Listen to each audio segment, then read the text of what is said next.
Matt saw the latest demo of Control at Gamescom 2018. Here's everything you need to know. Hello, I'm Louise, and today I'm joined by Matt. Hello. And today we're going to be talking about Control, which you saw in a behind closed doors demo at Gamescom. I did, and it is fascinating. It's going to be a bit of a tricky one to describe. I'm going to try, because that's my job and I have to. Yes, but it's a curious one. It looks impressive and unlike anything else I think I saw at Gamescom.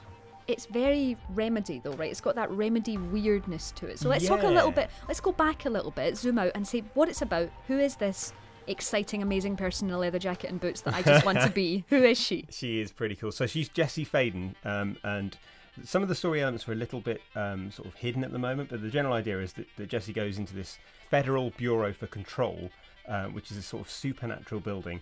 And while she's there, it gets invaded by this antagonist force called the Hiss, and basically she inherits these amazing powers from the former director of the Federal Bureau for Control.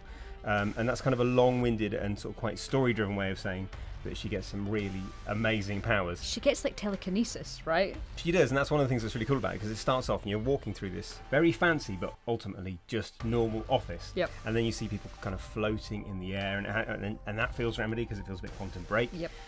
But she's just like, on the face of it, like a normal person, and then suddenly she's throwing chairs about and she can basically levitate, which looks beautiful because the way they've made it look is more like she's sort of swimming, so she's gently sort of pushing herself through the air.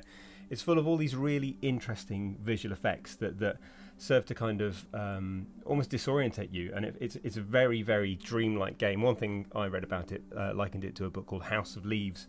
It's very dreamlike, and you don't really know what's going to happen next ever, which is fun. No, I think it's got that kind of, watching the footage, it has that kind of dreamlike way of that's exactly how you'd like to fly. When anyone talks about powers, the telekinesis is definitely one of the ones they want.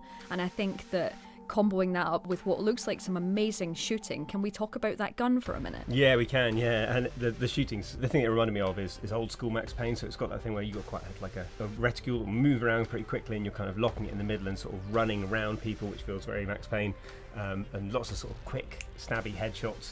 But the gun itself will sort of, it's almost like a sort of, someone described it as a Rubik's Cube, so it kind of morphs into different shapes, and there was one bit where it became essentially like a shotgun.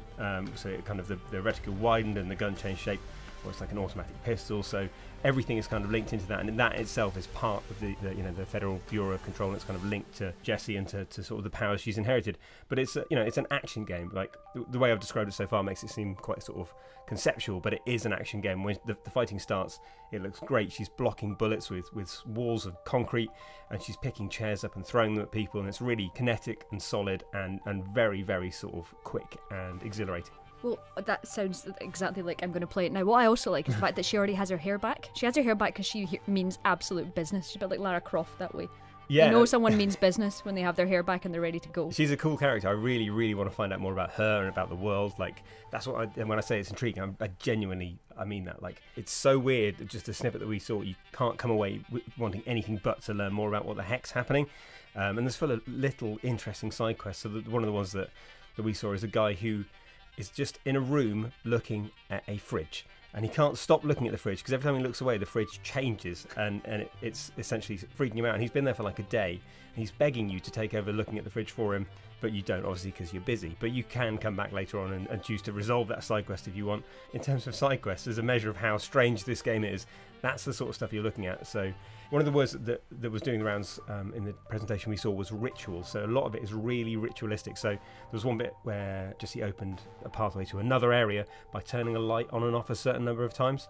So it's things like that I think you are going to have to think quite hard about certain elements of it. Yeah. But again, it looks fascinating. Yeah, it does look amazing, and I know Remedy have gone very big on the story, which they are now kind of hiding, so it's going to be interesting to see what happens. But let us know what you think of Control in the comments below. Drop us a like if you enjoyed this video, and don't forget to subscribe to Logitech G for more features and previews just like this one.